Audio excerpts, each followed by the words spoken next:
So that must have been the start of quite an adventure, actually making it work as a commercial entity and all of the things that go with that. Yeah, for sure. I mean,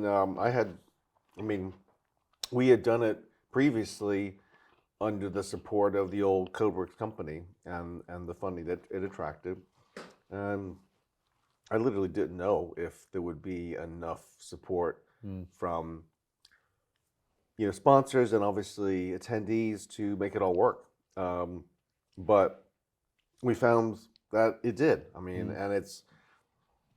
I mean, I think there's this sort of thing about calling something either public sector or commercial, and ours is probably something in between. It's kind of more like you might call a community capitalism, perhaps, or some other in between thing where it doesn't exist. There are far easier ways to make money than do what I do. It's as they say, a labor of love. It's a passion project, not a profit project. Yeah.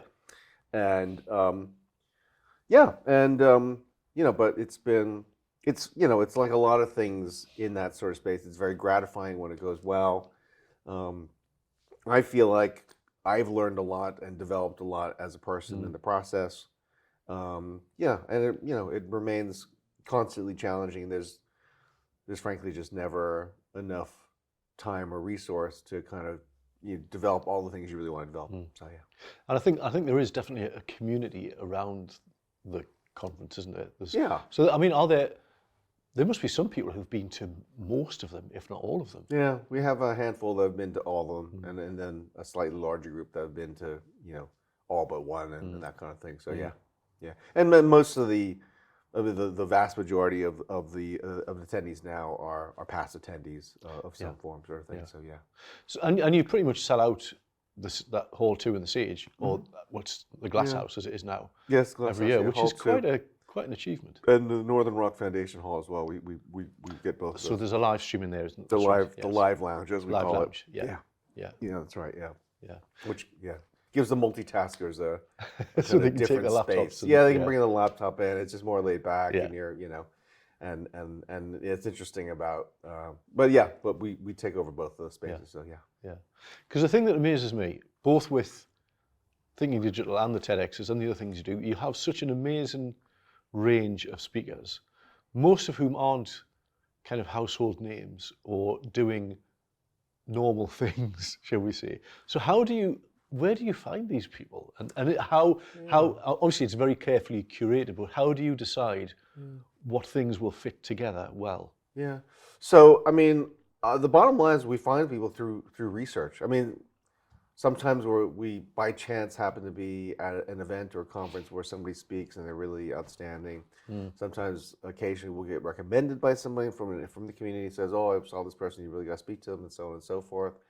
And and that's not an insubstantial. For the TEDx Manchester event, I literally got a DM from a direct message from Andy Burnham. Say, I met this guy.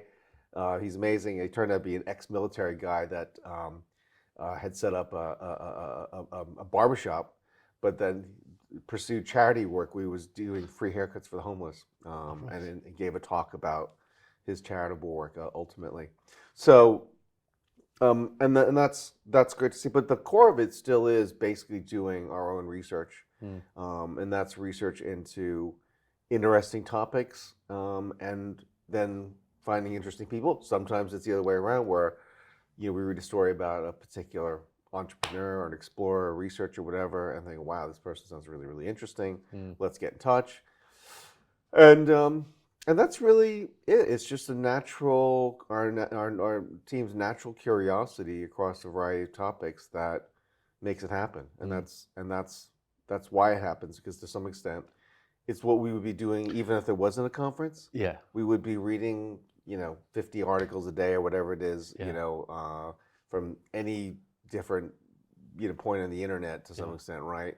And I guess what you could view as a liability, i.e., lack of focus, suddenly in this conference format becomes an asset in terms of curiosity across a wide variety of topics. Yeah. So it seems that the key criteria is this is this going to be interesting? And it doesn't really matter why it's going to be interesting, as long as it's going to be interesting and people are going to go, yeah, that's interesting.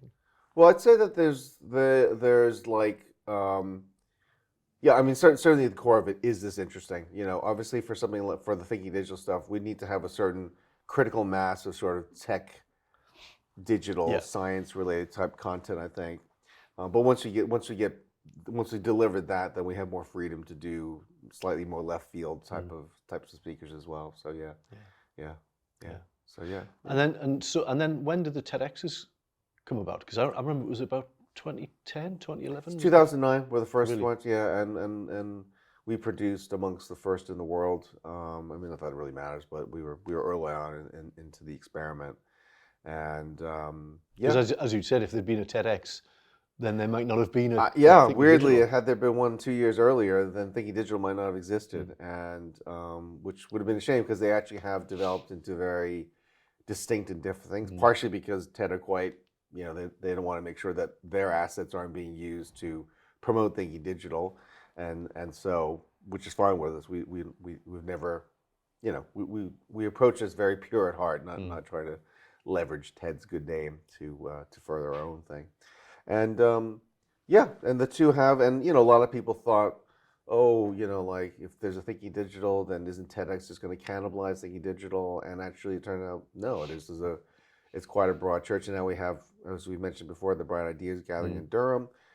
Again, you think, well, isn't this like really just, you know, another kind of overlap? And as it turns out, no. You know, there are, you know, very, you know, I mean, there's still plenty of people today when I talk about, have you heard of TED Talks or things like that? And like, no, what is that? You know, so there's lots of the world that hasn't, if you been switched on to this sort of stuff.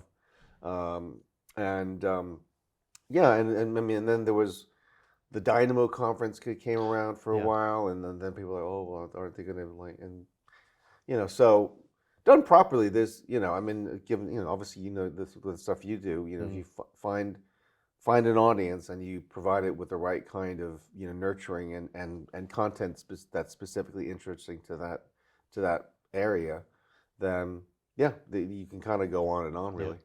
Well, exactly. I mean, we found with the Rise and Design events that we hold and have held every month since 2009, which is just an incredible time. I would never have imagined it, but I think we hit on a formula almost by chance that just seemed to work, and that people that it appeals to people, and it's never changed. In fact, some of the slides I was using 2 weeks ago are the same as the ones I used for the first one, because it you know, it just works. Yeah. And it's great. It's really good when you hit on something like that, and when people respond to it. And I think with us, same as with yourself, we have a community of people for whom it is an important part of their calendar, and it's great when that happens, because you really feel like it's bigger than just an event in a room with speakers. It's something much bigger. It's a community. Yeah, exactly.